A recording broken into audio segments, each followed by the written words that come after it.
نیروهای امنیتی ولایت غزنی از کشف و ضبط بیش از 200 کیلوگرم مواد مخدر در این ولایت خبر می‌دهند. محمد عثمان طلحه قماندان کندک شورای کابل قندهار در این ولایت می‌گوید یک تن که قصد داشت 215 کیلوگرم تریاک و چفس را از ولایت تخار به ولایت هلمند انتقال دهد در مربوطات کوتل روضه ولایت غزنی توسط نیروهای امنیتی شناسایی و بازداشت گردیده است.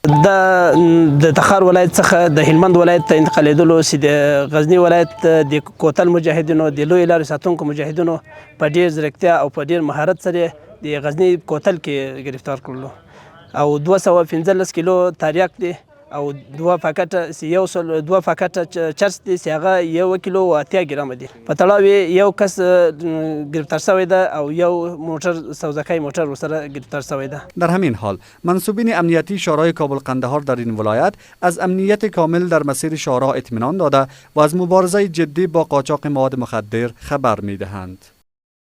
خلکو ته پوره اطمینان ورکو چې په لویو لارو باندې هېڅ مشکل نشته. 24 ساعته زموږ چک پوینټونه فعال دي، هېڅ مشکل چاته اجازه نه ورکوو چې مواد مخدر رو قاچاق وکړي.